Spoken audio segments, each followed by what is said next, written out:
Diz assim a palavra de Deus no Evangelho de Lucas: e no primeiro dia da semana, muito de madrugada, foram elas ao sepulcro, levando as especiarias que tinham preparado, e acharam a pedra revolvida do sepulcro, e entrando, não acharam o corpo do Senhor Jesus. E aconteceu que, estando elas perplexas a esse respeito, eis que pararam junto delas 2 varões com vestidos resplandecentes. E estando elas muito atemorizadas e baixando o rosto para o chão, eles lhe disseram: por que buscais o vivente entre os mortos?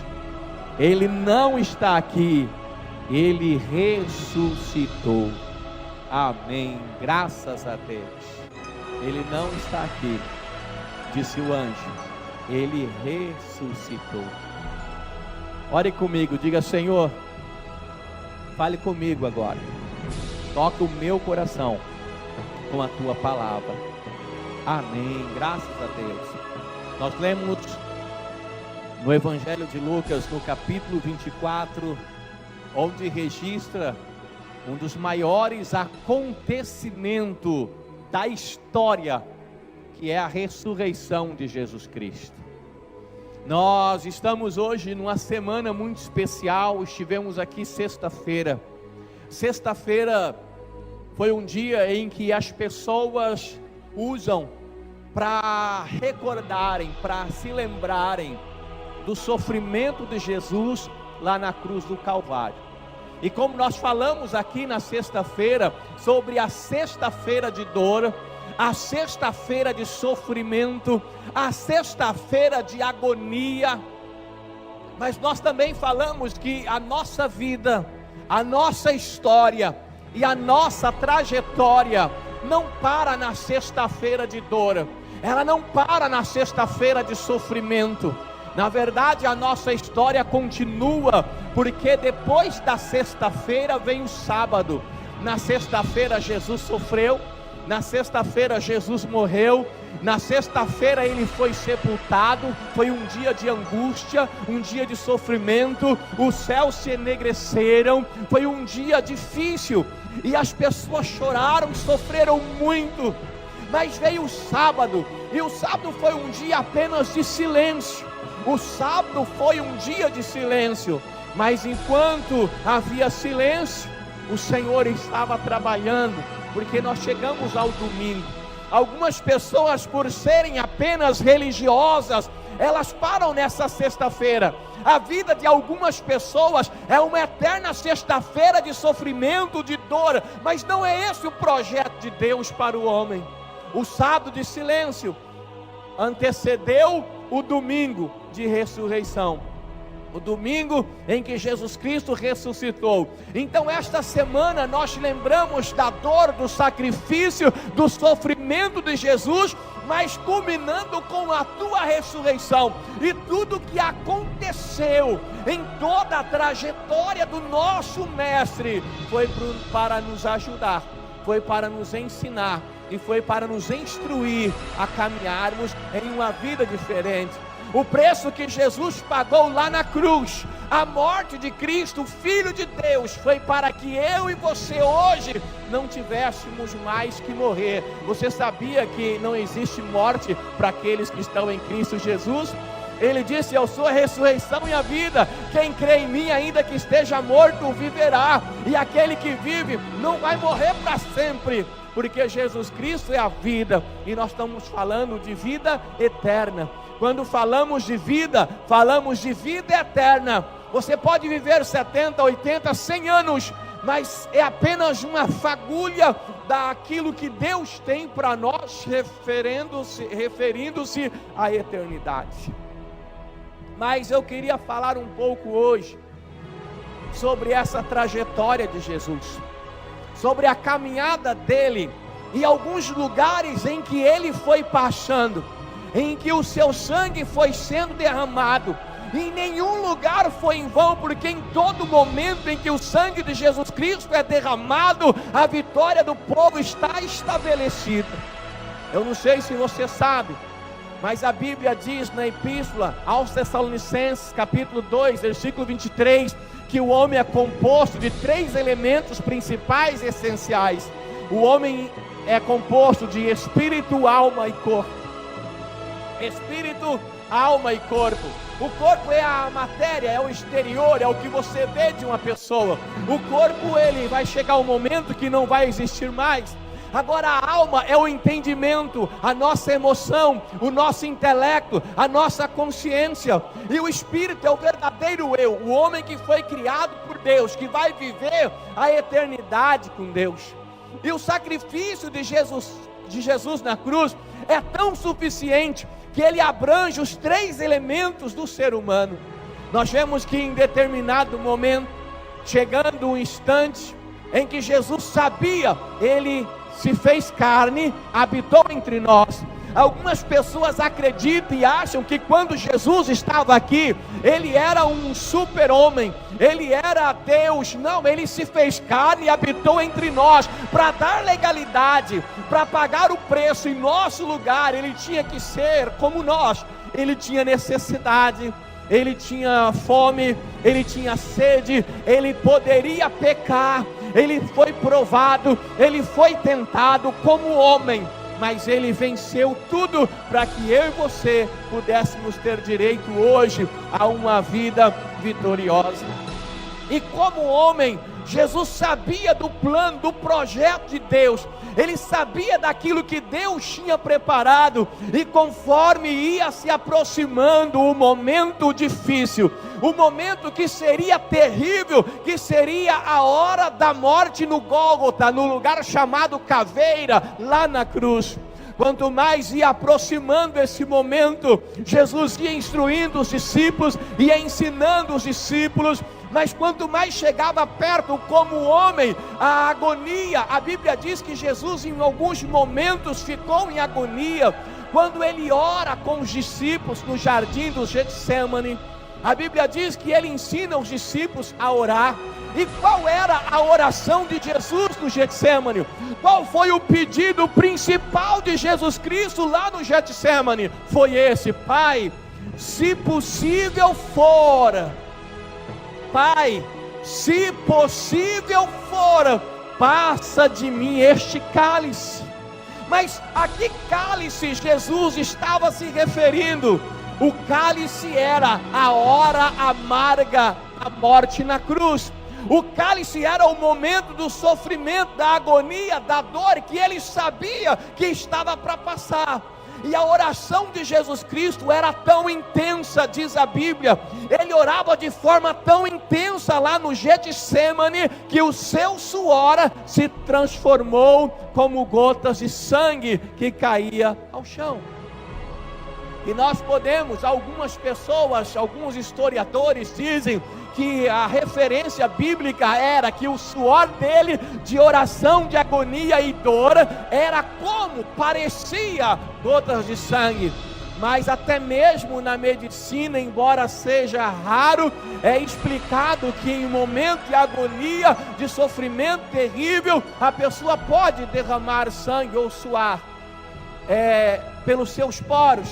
Então nós cremos que a Bíblia, quando diz que Jesus orou intensamente e que o seu suor se transformou em gotas de sangue, nós podemos crer que no Getsêmani foi um dos lugares em que Jesus Cristo derramou o teu sangue.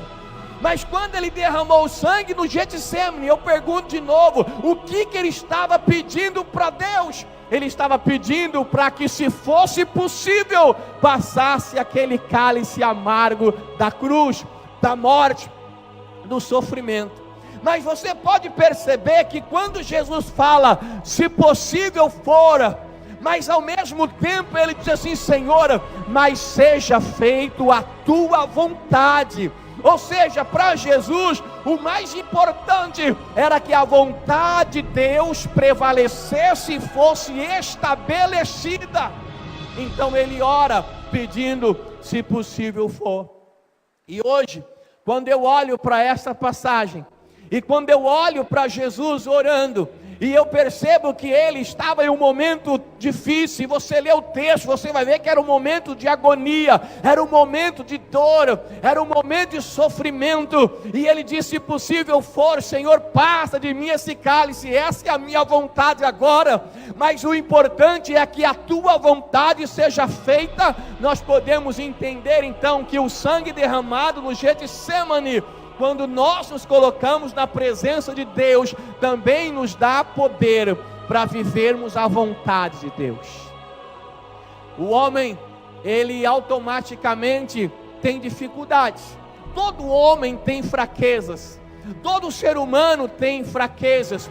Inclusive nós precisamos estarmos muito atentos com as nossas fraquezas, com o nosso ponto fraco, porque o diabo não brinca em serviço, ele é especialista em gente, ele é especialista em seres humanos, e ele estuda muito bem. O diabo sabe qual é o ponto fraco de cada um, e quando o diabo quer derrubar alguém, ele não ataca no ponto forte, ele não vai naquela base que está sólida, ele vai exatamente no ponto fraco.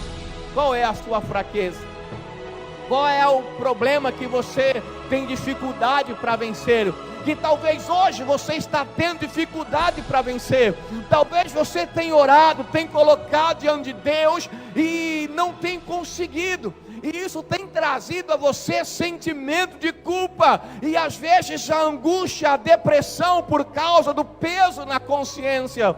O apóstolo Paulo, uma certa vez, ele disse algo muito interessante, que representa o drama de milhões de cristãos pelo mundo afora. Ele disse assim, em Romanos capítulo 7, versículo 15, olha só o que Paulo disse: porque o que eu quero, não faço. Em algumas versões, o que eu faço, não aprovo.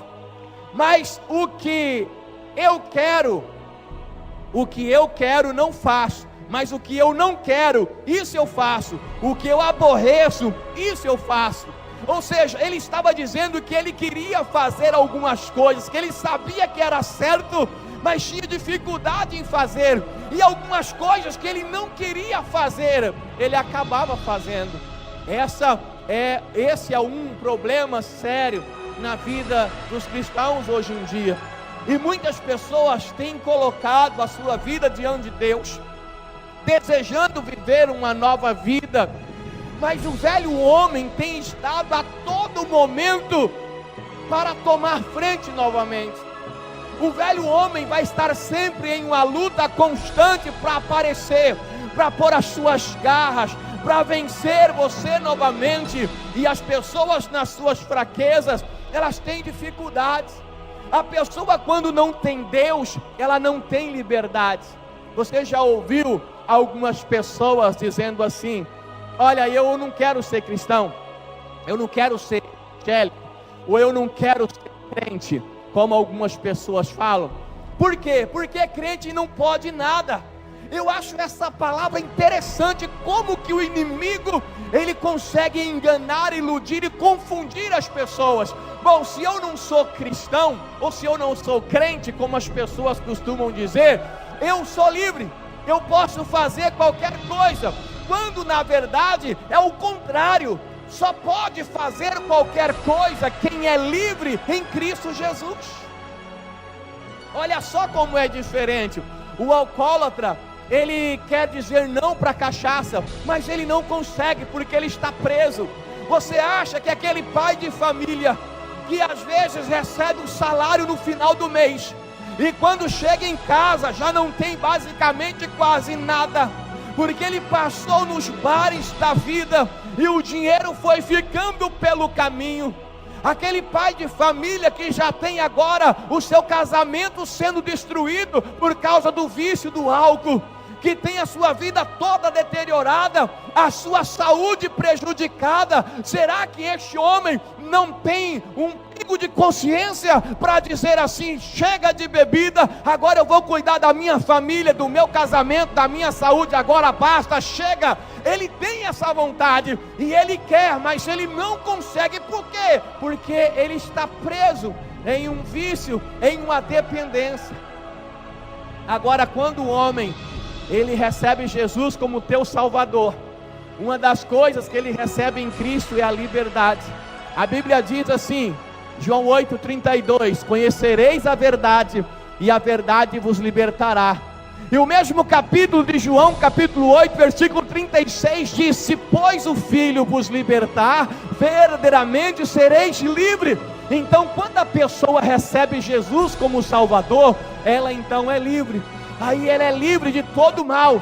Agora, sendo livre, ela pode fazer qualquer coisa. O apóstolo Paulo disse: tudo me é lícito. Ou seja, eu posso fazer qualquer coisa, mas nem tudo me convém. Como cristão, eu sou livre, então eu sei que algumas coisas prestam, eu tenho liberdade para escolher, porque o sangue de Jesus sobre a minha vida me dá poder para viver a vontade de Deus. E nós precisamos viver a vontade de Deus.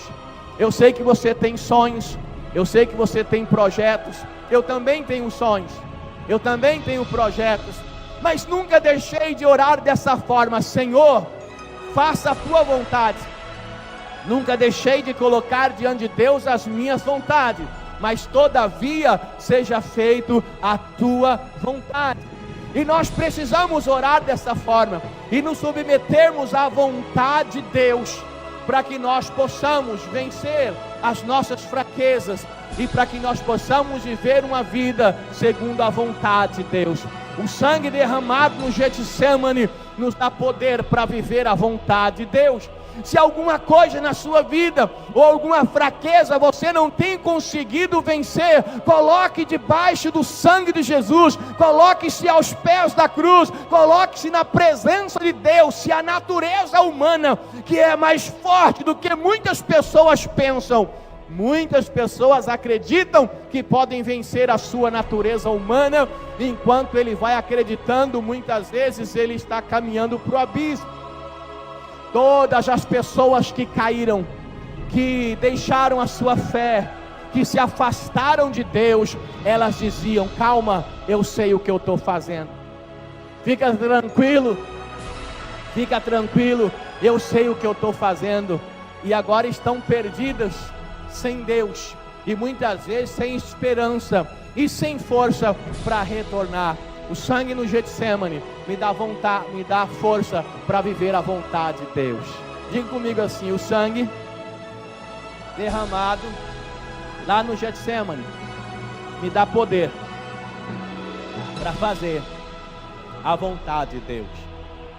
Sempre que você orar, ore como nós cantamos aquela canção: faça em mim o teu querer.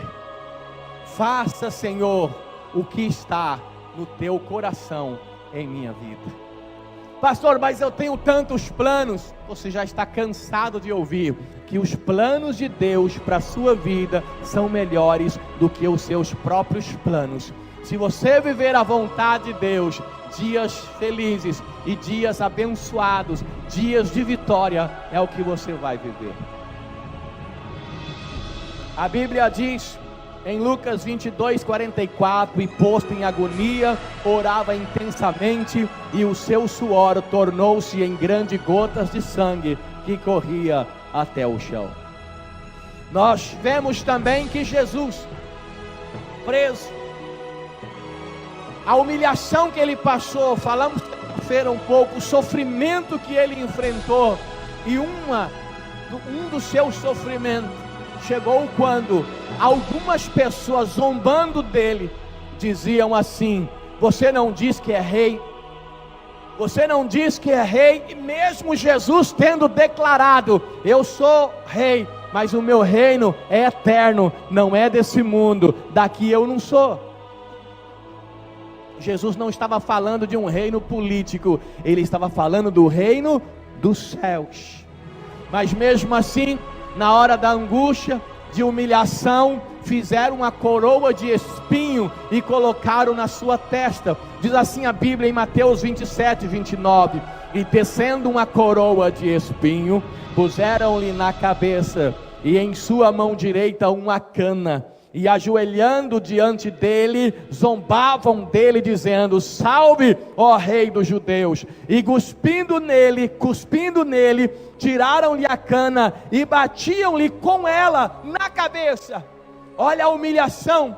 Deram uma cana como se fosse o cetro de um rei, cajado, colocaram uma coroa de espinho, o sangue caía-lhe à face e dizia: você não é o rei? Então salve. Até o ladrão da cruz, um de um lado, disse: você não é filho de Deus, você não é o Todo-Poderoso, você não é o rei, então salve a você mesmo e salve a gente também.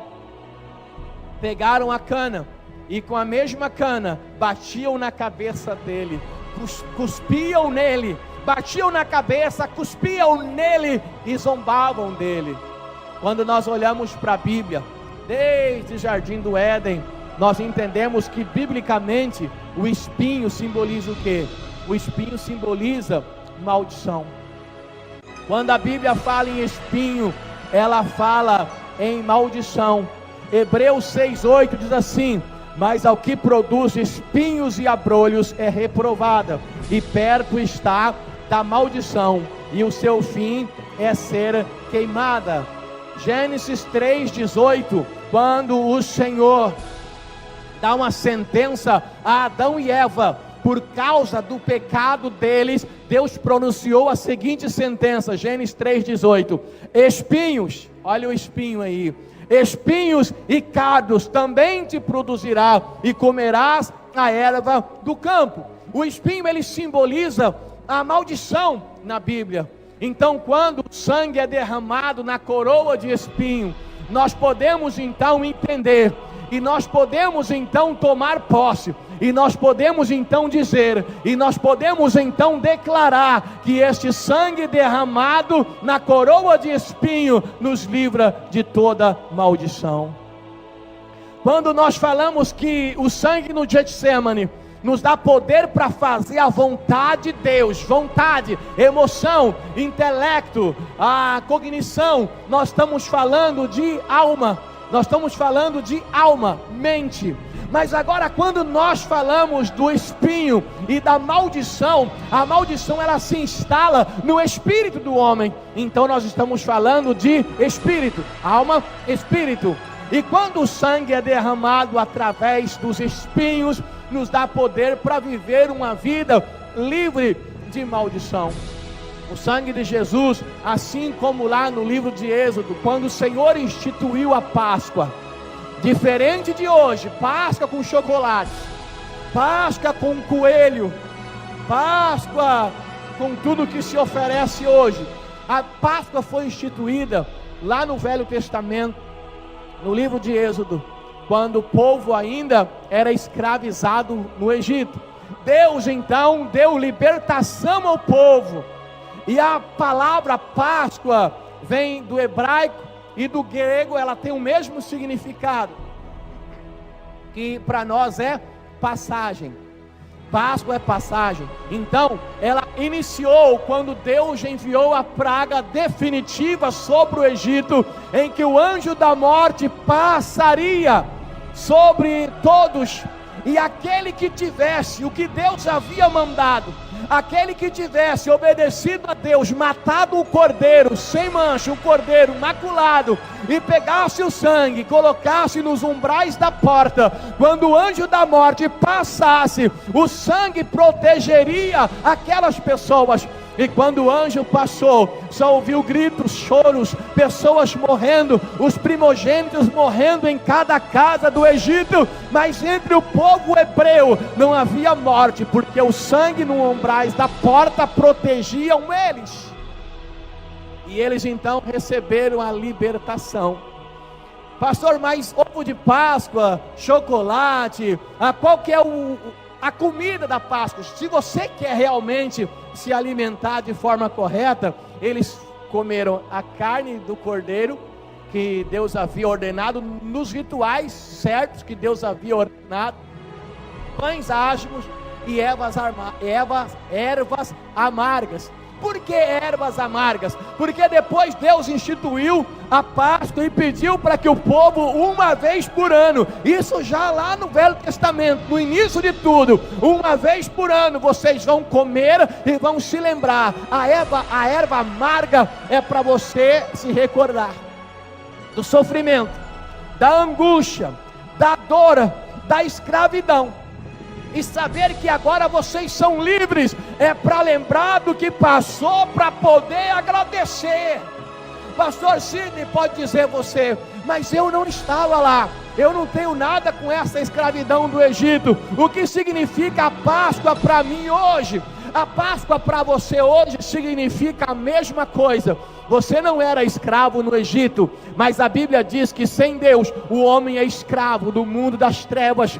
E o dia que você aceitou Jesus como teu Salvador, diz a Bíblia na Epístola aos Colossenses, que você foi transportado, você passou de um lado para o outro, passagem, transporte do reino de trevas para o reino de luz, o reino do amor de Deus. Ou seja, você vivia preso pelo pecado e hoje você é livre por causa da morte e ressurreição de Jesus. Então, quando falamos de Páscoa, nós nos lembramos da sexta-feira de dor? Sim, nós nos recordamos da sexta-feira de dor. Sim, nós nos lembramos da sexta-feira de dor, mas celebramos o domingo que Jesus Cristo ressuscitou e nos deu o direito a andar em novidade de vida. Eu vivo, você vive, porque Jesus Cristo morreu por nós.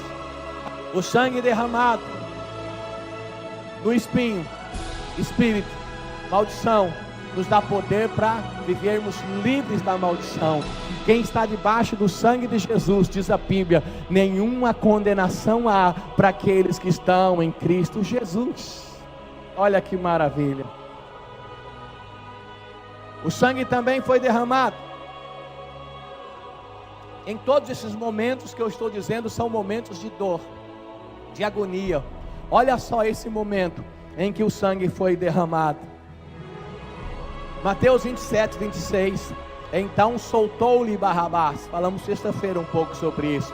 E tendo mandado açoitar a Jesus, entregou para ser crucificado. Desde o seu julgamento até a sua morte, os açoites foram muitos. Açoites muitos. A condenação que Jesus teve era a condenação que se dava à escória da sociedade naquele tempo, a bandidos terríveis, e com Jesus ainda com peso maior.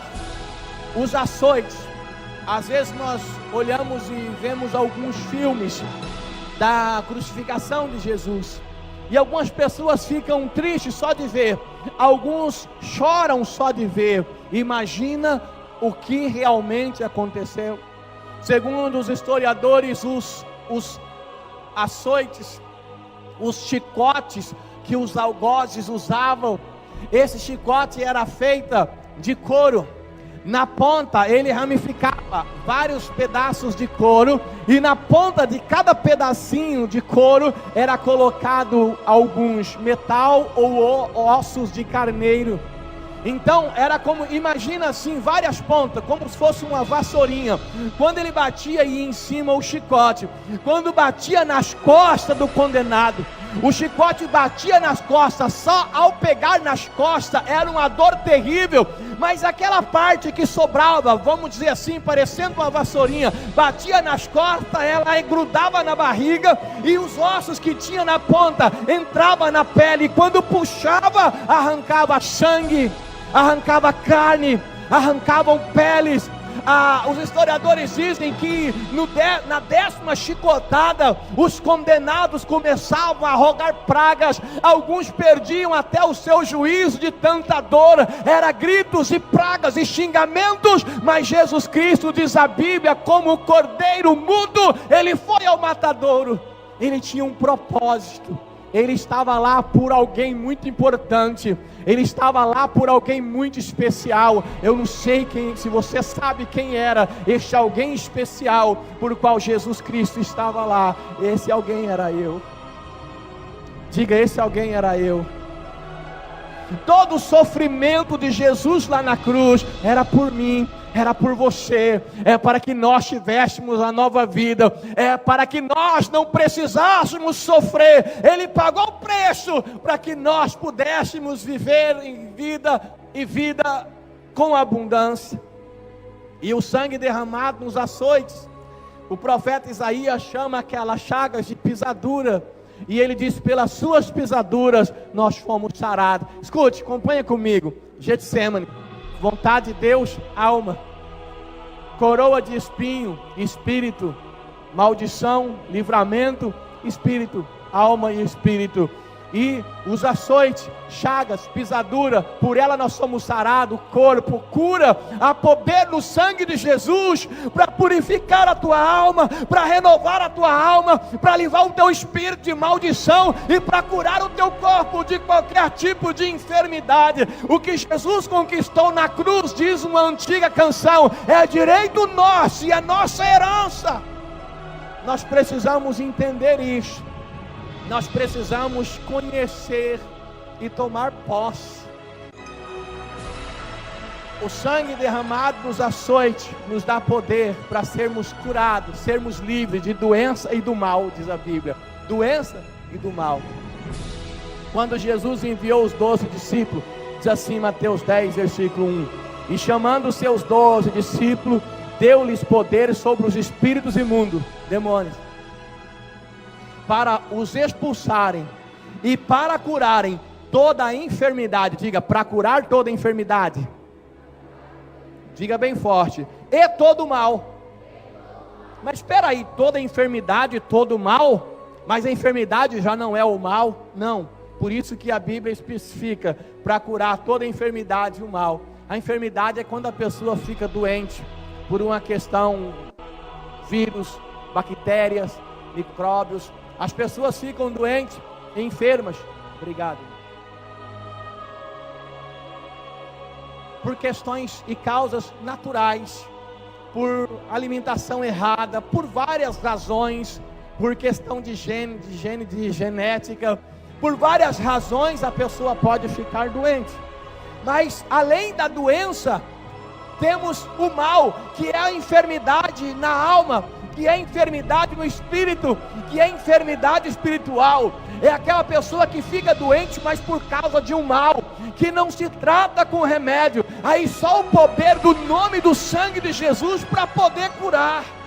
Mas Jesus deu o poder para que nós fôssemos curados. Não importa se é enfermidade física ou se é enfermidade espiritual.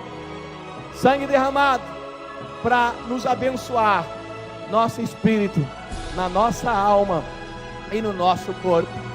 E por último, um outro lugar em que o sangue de Jesus foi derramado, diz João capítulo 19, versículo 34: contudo, um dos soldados lhe furou o lado com uma lança, e logo saiu sangue e água.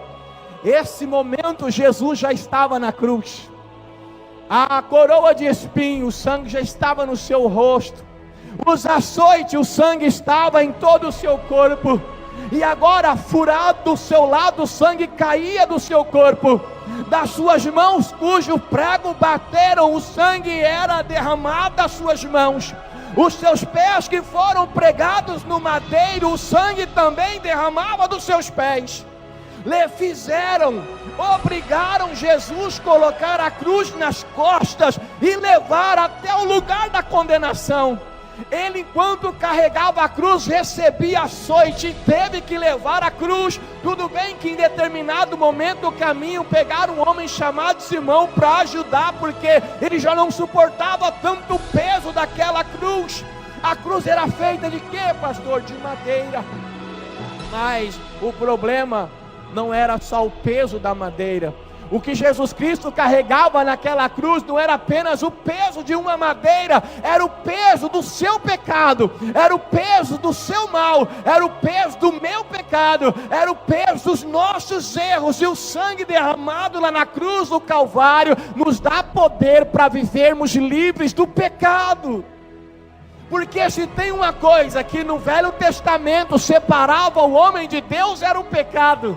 Isaías 59:2 diz: os vossos pecados, as vossas iniquidades fazem separação entre vós e o vosso Deus, e cria no meio um grande abismo para que ele não te ouça. E quando chegamos na nova dispensação da graça, chegamos no Novo Testamento, chegamos até o dia de hoje, como funciona o poder do pecado? Da mesma forma, ele cria um abismo entre você e Deus. O homem vivendo em pecado, ele não tem direito de entrar na presença de Deus. Pastor, mas então ninguém tem, porque todo mundo peca. É diferente de pecar e viver em pecado. O pecado na vida de um crente acontece, nós somos falhos, mas tem que ser acidente. Agora, quando a pessoa vive o pecado, faz parte da vida dela, aí é diferente. Pastor Sidney, olha, eu estou em pecado, mas vou falar uma coisa para o senhor, está difícil demais da conta. Eu choro todas as noites, eu peço perdão, mas escute, perdão só existe quando há arrependimento. E o que é arrependimento? É mudança de direção. Se eu estou fazendo isso, eu não faço mais. Jesus pegou a mulher adúltera e não disse para ela: que pecado feio. Ele disse assim: olha, os teus acusadores não estão aqui, nem eu te condeno, agora vai e não peques mais, muda de caminho, muda de direção. E ela, arrependida, mudou de vida. Não existe pecado que Jesus não possa perdoar quando há arrependimento. Pastor, mas quando eu choro, a pessoa quando se arrepende chora. Tem choro no arrependimento? Tem. Mas tem uma coisa que parece com arrependimento, mas não é, e que não dá perdão, porque não é arrependimento, se chama remorso. A pessoa chora, a pessoa sofre, mas continua fazendo. Pastor, mas eu não tenho força. É aí que você precisa se colocar na presença de Deus, reconhecer que você é falho e se colocar aos pés da cruz e ser coberto com o sangue de Jesus, porque Ele te dá poder para vencer o pecado. É preciso orar, é preciso se posicionar. O sangue carmesim que caiu da cruz, que cobria o corpo de Jesus, é para perdão dos pecados, para que tenhamos uma nova vida. A única coisa que faltava era o momento, as horas de angústia da cruz se findar, e ela se findou.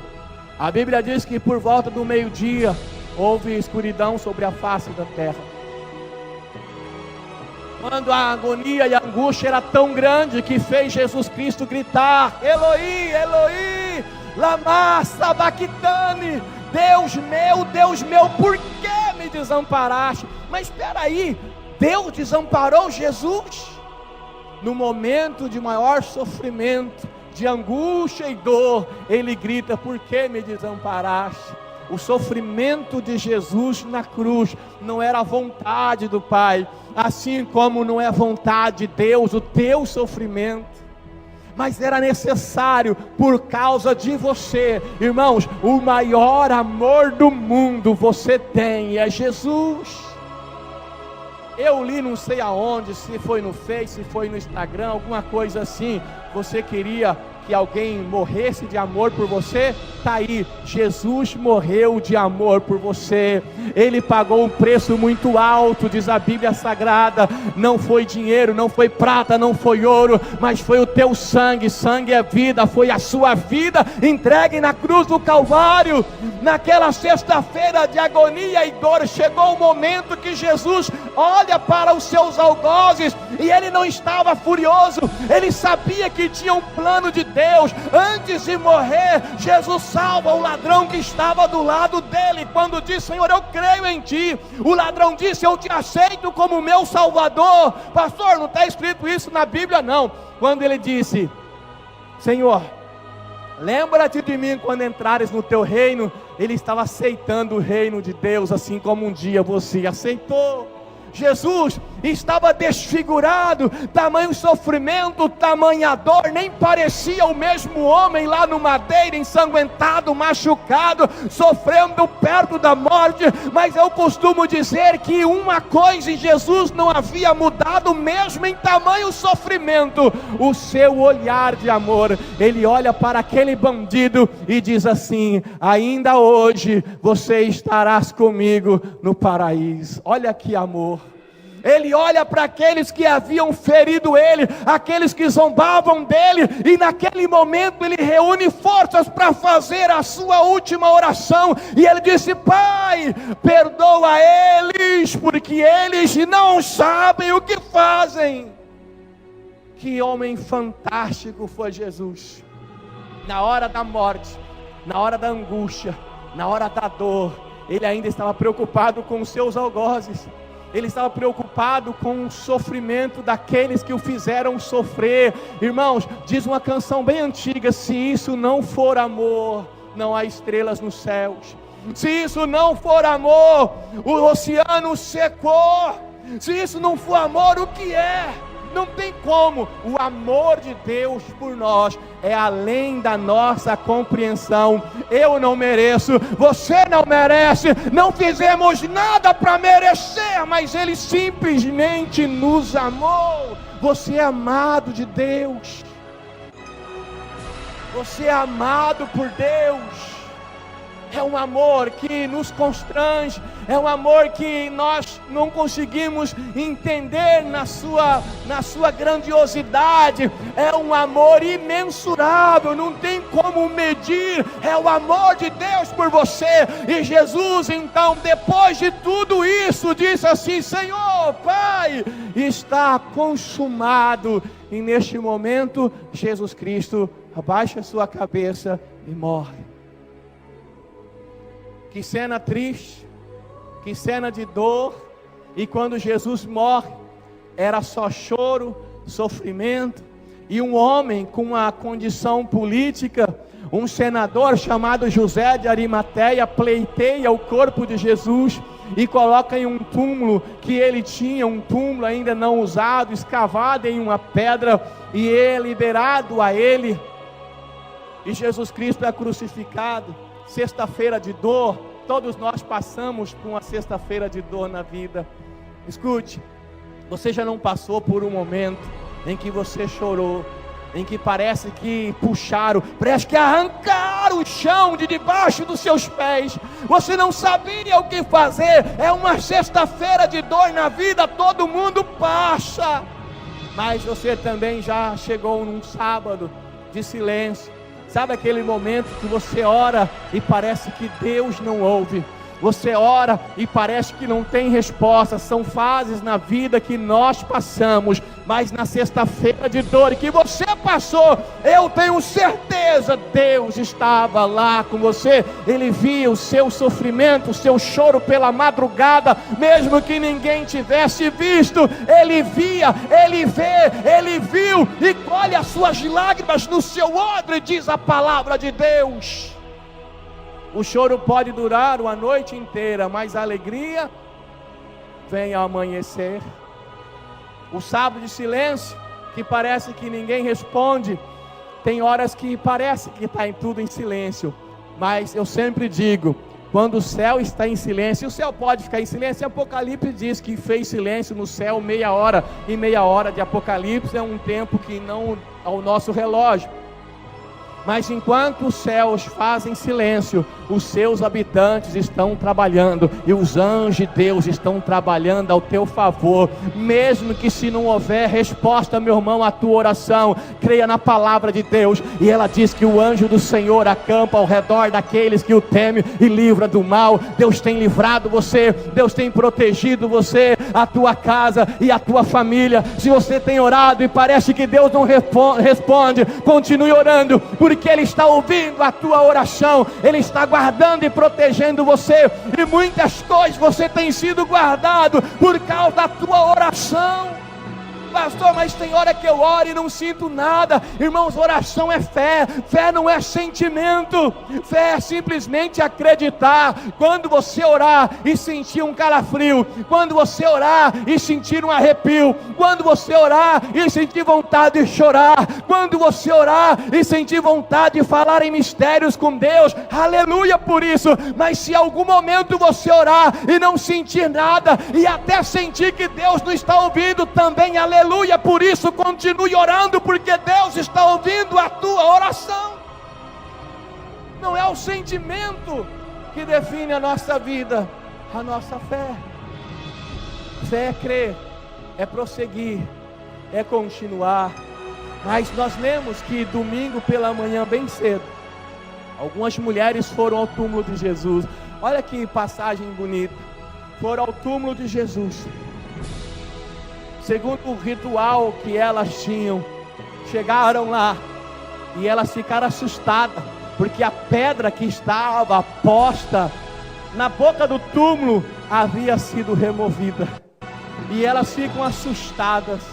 E elas não sabem o que fazer. De repente você vai ver nos 4 evangelhos, e tem um evangelho que diz, se não me engano o evangelho de Mateus, que elas viram 2 varões de branco com roupa, vestes resplandecentes. Elas pensaram que era o jardineiro, a pessoa que cuidava das coisas do cemitério, mas não era, era anjos de Deus. E quando elas perguntaram: você não viu o que aconteceu? Nosso mestre sumiu, o túmulo está aberto, será que alguém roubou? O que o anjo pergunta para ela? O que busca, mulher?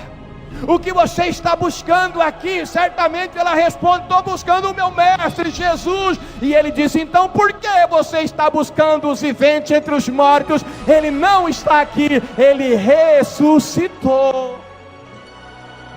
Sabe, irmãos, eu costumo imaginar, todas as vezes que eu penso na ressurreição de Jesus, e quase sempre em que eu prego sobre a ressurreição de Jesus, não tem como eu não pensar, eu fico imaginando o diabo, de repente, por alguma razão, achando que o projeto de Deus tinha ido por água abaixo, porque aquele que era para trazer a vida estava morto. Eu costumo imaginar que lá no inferno havia festa. Eu costumo imaginar que os demônios festejavam sexta-feira à tarde, sexta-feira o dia todo, sexta-feira à noite. O sábado foi de silêncio na terra, mas eu acredito que lá no inferno não tinha silêncio, era festa e mais festa, porque Jesus estava morto. Mas eu também gosto de imaginar que domingo de manhã chega uma notícia no inferno que abala todas as estruturas do inferno, porque Jesus Cristo estava vivo. Abala toda a estrutura do inferno. Enquanto o inferno festejava, talvez o céu ainda continuava em silêncio. No sábado o céu em silêncio e o inferno festejando. Mas domingo de manhã o inferno inteiro ficou em silêncio. Eu imagino demônios assustados, jogados num canto do inferno, junto à brasa, o Zé Foicinha, o Pega Fogo, seja lá qual for o nome dele, todo jogado num canto do inferno. Mas lá no céu, eu costumo imaginar, eu penso que os anjos do Senhor sobrevoavam o trono de Deus, porque Jesus estava vivo. E eu fico imaginando o que os anjos cantavam, e a única coisa que vem à minha mente é que eles cantavam assim: Santo, Santo, Santo, Santo, Santo, Santo, Santo, Santo, Santo, Santo é o Senhor. Jesus está vivo, Jesus ressuscitou.